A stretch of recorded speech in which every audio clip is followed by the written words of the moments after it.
মা, মা, এই ছেলেটাকে দেখো মাম্মা, কেমন দেখতে বলো, একদম কার্টুনের মতো। ঠিকই বলেছিস। এই ছেলে, শুনছো? তুমি কোথা থেকে এসছো? তা একা একাই এসছো নাকি বাবা মার সাথেও এসছো? শুনি। একা একা এভাবে ভর দুপুরে ঘুরে বেড়াচ্ছ যে, ফাঁকা বিচের মধ্যে হারিয়ে যাবে কিন্তু। না আন্টি, আমি একাই এসছো।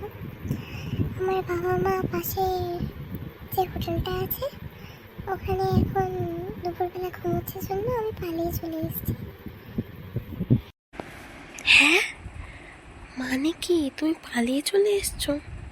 হারিয়ে যাবে তো, একা একা এসব জায়গা চেনো না। তোমাকে কি ভাববে বলো তো বাবা মা সবাই?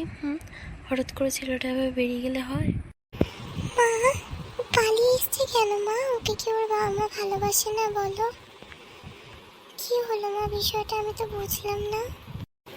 আন্টি, আপনার মেয়েকে আপনি সামলান।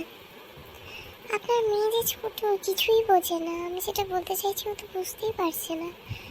আমার বাবা মার সাথে আমার আসার থেকে একা আসার এখানে মজাই আলাদা। প্রকৃতি এত সুন্দর, আমি এটা সেটা ফিল করবো, তাই না আন্টি? হ্যাঁ বাবা, সবই বুঝলাম, কিন্তু দেখো তুমি তো এখন অতটাও বড় হওনি তো। দেখো, তোমার কিন্তু এখানে তোমাকে কিডন্যাপ করে নিতে পারে, ঠিক আছে? তো এইসব দেখে তুমি ঘোরাফেরা করো। চলো বাবা, আমি তোমাকে দিয়ে আসি তোমাদের ফ্ল্যাট। না আন্টি, থাক, তার কোনো দরকার হবে না, আমি একা একাই চলে যাচ্ছি। মা, ছেলেটা আমাদের উপকার নিচ্ছে না কেন? বুঝতে পারছি না আমি কিছু। আরে মা, তুই কোনো চিন্তা করিস না, সবাই তো আর সবার উপকার নেয় না। কেউ কেউ উপকার নিতে পছন্দ করে না, উপকার যে কী জিনিস তারা বোঝে না। ও যখন একা একা যাবে বলেছে তখন চলে যা। ঠিক আছে, চল মা, আমরা ওদিকটায় যাই। হ্যাঁ মা, চলো, আমি যাচ্ছি।